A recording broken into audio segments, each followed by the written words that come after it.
Hi hello welcome back ಅಪ್ಪೀಸ್ ಲಾಗ್. ಎಲ್ಲರೂ ಹೇಗಿದ್ದೀರಾ? ಎಲ್ಲರೂ ಚೆನ್ನಾಗಿದ್ದೀರಾ ಅನ್ಕೊಳ್ತೀನಿ. ಸೊ ಗಾಯ್ಸ್, ಇವತ್ತು ಎಲ್ಲಿಗೆ ಹೋಗ್ತಿದ್ದೀನಿ ಅನ್ಕೊಳ್ತೀರಿ? ಇವತ್ತು ನಾನು ಶಿವಮೊಗ್ಗಕ್ಕೆ ಹೋಗ್ತಾ ಇದ್ದೀನಿ. ಅಂದರೆ ನಮ್ಮ ಚಿಕ್ಕಿ ಮನೆಗೆ ಹೋಗ್ಬಿಟ್ಟು ಅಲ್ಲಿಂದ ಶಾಪಿಂಗ್ ಹೋಗೋಣ ಅಂತ ಹೊರಟಿದ್ದೆ. ಆಲ್ರೆಡಿ ಮೆಲೆಬಿಂದರಲ್ಲಿ ಗಾಡಿ ಪಾರ್ಕ್ ಮಾಡಿಬಿಟ್ಟು ಹೋಗೋಣ ಅಂತ ಹೊರಟಿದ್ದೆ. ನೋಡಿದರೆ ಇಲ್ಲಿ ನಮ್ಮ ಮೆಲೆಬಿಂದರಲ್ಲಿ 129ಗೆ ಕ್ಲಾತ್ ಸಿಗುತ್ತೆ ಅಂದ್ಕೊಂಡ್ರು. ಇರಲಿ ಬಿಡು, ನೆಕ್ಸ್ಟ್ ಟೈಮ್ ಬಂದು ನೋಡೋಣ ಅಂದ್ಕೊಂಡು ನಮ್ಮ ಮೆಲೆಬಿಂದೂರು ಮಾರ್ನಿಂಗ್ ಖಾಲಿ ಅನಿಸ್ತಾ ಇತ್ತು. ಬಟ್ ಸ್ಟಿಲ್ ಬಸ್ ಸಿಕ್ತು. ಸೊ ಆರಾಮಾಗಿ ಕುತ್ಕೊಂಡು ಹೋದೆ. ಏನೇ ಹೇಳಿ, ಮಾರ್ನಿಂಗ್ ಟೈಮ್ ಹೋಗ್ಲಿಕ್ಕೆ ತುಂಬ ಖುಷಿ ಅನಿಸುತ್ತೆ. ಎಲ್ಲಾದರೂ ಜರ್ನಿ ಮಾಡಬೇಕು ಅಂದರೆ ನನಗಂತೂ ಸಖತ್ ಖುಷಿ ಅನಿಸುತ್ತೆ. ಬಟ್ ಸ್ಕೂಲ್ಗೆ ಹೋಗ್ಬಂದ್ರೆ ಸ್ವಲ್ಪ ಲೈಟಾಗಿ ಏನೋ ಬೇಜಾರು ಅನಿಸುತ್ತೆ ಬಿಟ್ಟರೆ. ಬಟ್ ಸ್ಟಿಲ್ ಎಲ್ಲ ಚೆನ್ನಾಗಿತ್ತು ಅನ್ಕಂತ ಹೇಳ್ತಾ ಹೊನ್ನಳ್ಳಿಗೆ ಬಂದೆ ಗಾಯ್ಸ್. ಇಲ್ಲಿ ಬಸ್ ಲೇಟ್ ಆಗುತ್ತೆ ಅಂದರೆ ಅದಕ್ಕೆ ಇನ್ನೊಂದು ಬಸ್ ಎಕ್ಸ್ಚೇಂಜ್ ಮಾಡಿದೆ ನಾನು. ಸೊ ಹಾಗಾಗಿ ಅಲ್ಲೂ ಕೂಡ ಹೋಗಿ ಹತ್ಕೊಳ್ಳೋಣ ಅಂತ ಅದು ಕುಟ್ಕೊಂಡೆ. ಸೊ ನೆಕ್ಸ್ಟ್ ಅಲ್ಲಿ ಸೀಟ್ ಸಿಕ್ತು. ಸೊ ಇನ್ನೇನು ತಡ, ಹೋಗೋದು ಒಂದೇ ಬಾಕಿ ಇತ್ತು. ಹಂಗೂ ಹಿಂಗೂ ಮುಗಿಸ್ಕೊಂಡು ಸೀದಾ ಬಂದಿದ್ದೆ ನಾನು ಒಳ್ಳೂರಿಗೆ. ಸೊ ಊರು ಬಂದುಬಿಟ್ಟು ನಮ್ಮ ಚಿಕ್ಕಿಯವ್ರದ್ದು ಕೊಡಮಗ್ಗಿ ಅಂತ ಒಳ್ಳೂರಿಂದ ಇದೆ. ಸೊ ಅಲ್ಲಿ ಮತ್ತೆ ಆನ್ವೇರಿ ಬಸ್ಸಿಗೆ ವೇಟ್ ಮಾಡ್ತಾಯಿದ್ದೆ. ಸೊ ಅಂತೂ ಇಂತೂ ಸಿಟಿ ಬಸ್ ಆನ್ವೇರಿ ಬಸ್ ಸಿಕ್ತು. ಅಲ್ಲೂ ಹತ್ಕೊಂಡು ಹೋಗಿದ್ದೆ ನಾನು. ಸನ್ಯಾಸಿ ಕೋಡ್ಮಗ್ಗಿ ಅಂತ ಇದೆ, ಕೋಡ್ಮಗ್ಗಿ. ಸೊ ಅಲ್ಲಿಗೆ ಬಂದು ಹೇಳಿದೆ ಗಾಯ್ಸ್. ಯಾರೆಲ್ಲ ನನ್ನ ವ್ಲಾಗ್ ನೋಡ್ತಿದ್ದೀರೋ ಕೊಡ್ಮಗಿರಿದ್ದರೆ ಕಮೆಂಟ್ ಮಾಡಿ ಆಯಿತಾ. ಸೊ ಅಷ್ಟೇ ಅಂತೂ ಇಂತೂ ಬಂದೆ.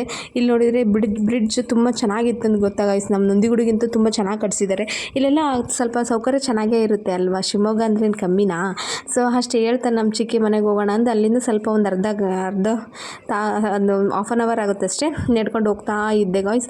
ರೋಡ್ ಹತ್ರನೇ ಇದೆ ಅವ್ರ ಮನೆ. ಸೊ ವೆದರ್ ಮಾತ್ರ ಸಖತ್ತಾಗಿತ್ತು. ಇನ್ನು ಇಲ್ಲಿ ಮಳೆ ಬಂದಿಲ್ಲ. ಮಳೆ ಬಂದಾಗಂತೂ ಫುಲ್ಲು ಚೆನ್ನಾಗಿರುತ್ತೆ. ನಮ್ಮ ಅಂಕಲ್ ಇಲ್ಗೋ ಕಾರ್ ತೊಗೊಂಡು ಹೊರಟಿದ್ರು. ಸೊ ಬನ್ನಿ ಗಾಯ್ಸ್, ನಮ್ಮ ಚಿಕ್ಕಿ ಮನೆ ತೋರಿಸ್ತೀನಿ ಅಂತ ಹೇಳ್ತಾ ನಿಮಗೊಂದು ಅಪರೂಪದ ವ್ಯಕ್ತಿ ತೋರಿಸ್ತೀನಿ. ಇವಳು ನೋಡ್ರಿ ಗಾಯ್ಸ್, ಇವಳು ನಮ್ಮ ಚಿಕ್ಕಿ ಮಗಳು. ಇವಳು ಏನಪ್ಪ ಅಂದರೆ ಪ್ರೈಸ್ಲೆಸ್ ಪ್ರೀತಿ ಇವಳ್ದು. ಅಷ್ಟು ನಿಷ್ಕಲ್ಮಶದ ಮನಸ್ಸು ಇವಳ್ದು. ನನಗೆ ತುಂಬ ಇಷ್ಟ. ಯಾರನ್ನೇ ಆಗಲಿ ಬೇಗ ತಟ್ಟನ್ನು ಹಚ್ಕೊಂಡ್ಬಿಡ್ತಾಳೆ. ತುಂಬ ಒಳ್ಳೆ ಹುಡುಗಿ ಇವಳು, ನಮ್ಮ ಸುಮನ್ನು ಅಂತ. ಸೊ ನನಗೆ ಕ್ಯೂಟ್ ಸಿಸ್ಟರ್, ನನ್ನ ಪ್ರಿನ್ಸಸ್ ಅಂತಲೇ ಹೇಳ್ಬೋದು. ಸೊ ಕರು ಹುಟ್ಟಿತ್ತು ಅಂತ ನೋಡಲ್ಲ ಹೆಂಗೆ ಮಾಡ್ತಿದ್ದಾಳೆ ಅವಳಿಗೆ. ನಾಯಿ ಕರು ಇವನ್ನೆಲ್ಲ ತುಂಬ ಇಷ್ಟ ಅವಳಿಗೆ. ನೋಡಿ ಗಾಯ್ಸ್, ಅವಳೇ ಗಾಯ್ಸ್ ಅಂತ ಎಲ್ಲ ಹೇಳ್ಬಿಟ್ಟು ಮಾಡ್ತಾ ಇದ್ದಾಳೆ. ಅವಳ ಹತ್ರ ಒಂದು ಸಲ ನಿಮ್ಮ ಹತ್ರ ಮಾತಾಡಿಸ್ತೀನಿ ಆಯಿತಾ. ಸೊ ನೋಡಿ ಅವಳು ಎಷ್ಟು ಚೆನ್ನಾಗಿ ಎಕ್ಸ್ಪ್ಲೇನ್ ಮಾಡ್ತಾ ಇದ್ದಾಳೆ. ಸುಮನ್ ಅಂದರೆ ಭಾಳ ಇಷ್ಟ. ಅವಳ ಹೆಸರು ಸುಮನ್ ಅಂತ. ಸೊ ಇವ್ರ ಮನೆಯಲ್ಲೆಲ್ಲ ಹಸು ಕೆಳಗಡೆ ಹಸು ಇದೆ, ಮೇಲ್ಗಡೆ ಮನೆ ಇದೆ. ಸೊ ಹಸು ನೋಡಿದ್ರಲ್ಲ ಗಾಯ್ಸ್, ಇನ್ನೂ ತುಂಬ ಇದೆ. ನಾನು ನೆಕ್ಸ್ಟ್ ಟೈಮ್ ಹೋಮ್ ಟೂರ್ ಮಾಡುವಾಗ ನಿಮಗೆ ತೋರಿಸ್ತೀನಿ ಅಂತ ಹೇಳ್ತಾ ಮೇಲೆ ಮೆಟ್ಲು ಹತ್ಕೊಂಡು ಬಂದೆ. ಯಾವಾಗೋ ಇದನ್ನು ಉಯ್ಯಲ್ಲೇ ಹಾಕ್ಸಿದ್ರು ಚೆನ್ನಾಗಿತ್ತು ಅಂತ ಹೇಳ್ತಾ ಈ ಥರ ಇದೆ ಮೇಲೆ ಹತ್ತಿದ್ರೆ. ಇಂತೂ ಒಳಗೆ ಬಂದು ನೋಡಿದ್ರಲ್ಲ ನಮ್ಮ ಚಿಕ್ಕಪ್ಪ ಅವರೆಲ್ಲ ಆಲ್ರೆಡಿ ಮುಂಚೆನೇ ಬಂದಿದ್ದರು. ಸೊ ನಾನು ಸ್ಕೂಲ್ ಇತ್ತಲ್ಲ, ಸೊ ಬಿಟ್ಟು ಬರೋಂಗಿದ್ದಿಲ್ಲ. ಸೊ ಅಂತೂ ಬಂದು ನಮ್ಮ ಚಿಕ್ಕಿ ಎಲ್ಲ ಇಲ್ಲೇನೋ ಪಾತ್ರೆಯನ್ನೆಲ್ಲ ತೊಳಿತಾ ಇದ್ದರು. ನಮ್ಮ ಚಿಕ್ಕಿ ಏನೋ ಅಡುಗೆ ಮಾಡ್ತಾ ಇದ್ದರು. ಸೊ ಬಂದಿದ್ದ ತಡೆ ಇವಳು ನಮ್ಮ ಸುಮನ್ ಅಂತ ದೊಡ್ಡ ಮಗಳು, ನಮ್ಮ ಚಿಕ್ಕಿ ದೊಡ್ಡ ಮಗಳು. ಸೊ ಗೋವಿಂದ ಪೋಟ. ಸೊ ಬಂದಿದ್ದೆ ತಡ ಬ್ಯಾಟಿಂಗ್ ಸ್ಟಾರ್ಟ್ ಮಾಡಿದ್ವಿ. ಮನೆಯಲ್ಲಿ ಚಿತ್ರಾನ್ನ ಮಂಡಕ್ಕಿ ಮಾಡಿದ್ರು. ತಿನ್ಕೊಂಡು ಅವರೆಲ್ಲರೂ ಇನ್ನೂ ನನಗೋಸ್ಕರ ವೇಟ್ ಮಾಡ್ತಾಯಿದ್ರು, ತಿಂದಿದ್ದಿಲ್ಲ. ಸೊ ಹಾಗಾಗಿ ತಿಂಡಿ ತಿನ್ಕೊಂಡು ಬನ್ನಿ ಇವ್ರ ಮಜಾ ನೋಡೋಣ. ಇವ್ರು ಡ್ಯಾನ್ಸ್ ಮಾಡ್ತೀನಿ ಅಂತಂದರು. ಸೊ ಅವ್ರು ಡ್ಯಾನ್ಸ್ ನೋಡ್ತಾ ಇದ್ದೆ. ಶಿವಮೊಗ್ಗ ಹೋಗೋಣ ಅನ್ಕೊಂತಿದ್ರು. ಸೊ ಅವರೆಲ್ಲ ರೆಡಿ ಆಗೋವರೆಗೂ ಏನು ಮಾಡೋದು ಅಂದು ಇವ್ರ ಹತ್ರ ಡ್ಯಾನ್ಸ್ ಮಾಡಿಸ್ತಾ ಇದ್ದೆ. ನೋಡಿ ಹೆಂಗೆ ಡ್ಯಾನ್ಸ್ ಮಾಡ್ತಿದ್ದಾರೆ ಅಂತ ಹೇಳ್ತಾ ನೆಕ್ಸ್ಟ್ ನಾವು ಹೊರಟಿದ್ದೆ ಶಿವಮೊಗ್ಗಕ್ಕೆ ಯಾಕಂತೀರಾ, ಹಾಗೆ ವಿಶಾಲ್ ಮಾರ್ಟಲ್ಲಿ ಹಂಗೆ ಸ್ವಲ್ಪ ಥಿಂಗ್ಸ್ ತಗೊಳೋದಿತ್ತು ಒಂದು. ವಿಶಾಲ್ ಮಾರ್ಟಿಗೆ ಅಷ್ಟು ಹೊರಟಿದ್ವಿ. ನಮ್ಮ ಚಿಕ್ಕಪ್ಪ ಡ್ರಾಪ್ ಮಾಡ್ತೀನಿ ಅಂತ ಅಂದರು. ಸೊ ಹಾಗಾಗಿ ಒಳ್ಳೂರು ಮಠ ಡ್ರಾಪ್ ಮಾಡ್ತೀನಿ, ಸ್ವಲ್ಪ ಅವ್ರಿಗೆ ದನ ಬಿಟ್ಟು ಬರೋಂಗಿಲ್ಲಲ್ಲ ಕೆಲಸ. ಸೊ ಹಾಗಾಗಿ ಬಿಟ್ಟು ಬರ್ತೀನಿ ಅಂತ ಒಳ್ಳೂರು ಮಠ ಬರ್ತೀನಿ ಅಂತ ಬಂದರು. ಸೊ ಎಲ್ಲರೂ ಖುಷಿಯಾಗಿ ಹೆಂಗೆ ರೆಡಿಯಾಗಿ ಹೋಗ್ತಾ ಇದ್ವಿ. ಅದರಲ್ಲೂ ನಮ್ಮ ಎಕ್ಸೈಟ್ ಆಗಿದ್ದು ನಮ್ಮ ಸುಮನ್ನು. ಅವಳಂತೂ ಫುಲ್ ಎಕ್ಸೈಟ್ಮೆಂಟಲ್ಲಿ ಇದ್ಲು. ಅವಳನ್ನು ಕರ್ಕೊಂಡು ನಾವೆಲ್ಲರೂ ಹೊರಟಿದ್ದೆ ನೆಕ್ಸ್ಟ್ ಶಿವಮೊಗ್ಗ ವಿಶಾಲ್ ಮಾರ್ಟ್ಗೆ. ಸೊ ಮುಂಚೆ ನಮ್ಮ ಚಿಕ್ಕಿ ಶಿವಮೊಗ್ಗದಲ್ಲಿದ್ದಾಗ ಅಲ್ಲೇ ನಿಯರ್ ಇತ್ತು. ಸೊ ಹಾಗಾಗಿ ಹೋಗಿ ಅಭ್ಯಾಸ. ಹಾಗೆ ಇವಾಗೂ ಕೂಡ ಹೋಗ್ತಾ ಇದ್ದೀವಿ.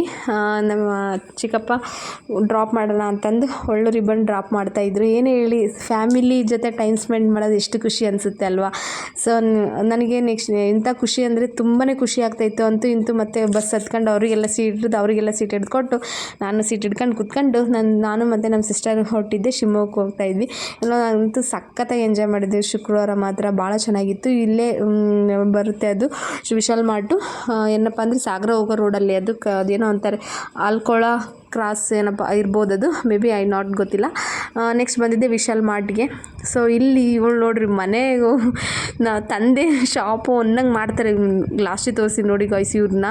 ಸೊ ಇಲ್ಲೆಲ್ಲ ಕ್ಲಾತ್ ತರ್ಸ್ಕೊಂಡು ಹಾಕ್ಸಿದ್ರೆ ಇವ್ರದೇ ಮನೆ ಅನ್ನಂಗೆ ಏನು ಬೇಕಾದರೂ ತಗೋಬೋದು, ಏನು ಬೇಕಾದರೂ ಮಾಡ್ಬೋದು. ಒಬ್ಬರು ಬೈಯಾರೆಲ್ಲ ಏನಿಲ್ಲ. ಇಲ್ಲ ಬಿಸ್ಕೆಟ್ ತಿನ್ನೋದೇನು ಇದನ್ನ ನೋಡ್ರಿ ಗಾಯ್ಸ್, ನೋಡ್ರಿ ಅವ್ರನ್ನ. ಅದನ್ನ ಒಂದಲ್ಲ ಎರಡಲ್ಲ ನಾಲ್ಕು ಬ್ಯಾಗ್ ಹಿಡ್ಕೊಂಡು ಶಾಪಿಂಗ್ ಮಾಡ್ತಾಳೆ ಇವಳು. ನೋಡ್ರಿ ಅಲ್ಲಿ ಇವಳು ಒಬ್ರು ತಪತಿಗೆ ಒಬ್ರು ಮಕ್ಕಳ ಇವರು ಹೇಳ್ಬಾರ್ದು ಜಗಮಂಡಿಗಳು ಇವರೆಲ್ಲ ಇವರಿಬ್ಬರು ನೋಡಿ. ಅವಳು ತಪತಿ ಇವಳು ಬಕೆಟ್ ನೋಡ್ರಿ, ಇವಳು ಬಕೆಟಿಂದ ಅವಳು ತಪತಿ ಇವಳು ಬಾಸ್ಕೆಟ್ ನೋಡ್ರಿ ಹೆಂಗಿದೆ ಅಂತ. ಒಬ್ಬೊಬ್ಬರು ಒಂದೊಂದು ಯುಗ ಹೇಳಲಾರೆ ನಾನು. ನೋಡ್ರಿ ಒಂದಲ್ಲ ಎರಡಲ್ಲ 4 ಅಡ್ಡಾಡ್ಕೊಂಡು ತಗೊಂಡು ಬಂದರು.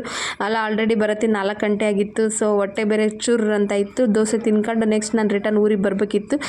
ಏನು ಮಾಡೋದು, ಬಸ್ ಸಿಗಲಿಲ್ಲ. ಪಾಪ ಒಂದು ಅಜ್ಜ ಡ್ರಾಪ್ ಮಾಡ್ತೀನಿ ಎಂದು ಲೂನಾದಲ್ಲಿ ಡ್ರಾಪ್ ಮಾಡ್ತಾ ಇತ್ತು ಅಂತ ಇಷ್ಟು ಹೇಳ್ತಾ, ಯಾರೆಲ್ಲ ನನ್ನ ಲಾಗ್ ನೋಡ್ತಿದ್ರೆ ಲೈಕ್ ಮಾಡಿ, ಶೇರ್ ಮಾಡಿ, ಕಮೆಂಟ್ ಮಾಡಿ, ಹಾಗೆ ಫಾಲೋ ಮಾಡೋದು ಮಾತ್ರ ಮರಿಬೇಡಿ ಅಂತ ಹೇಳ್ತಾ ಬಾಯ್.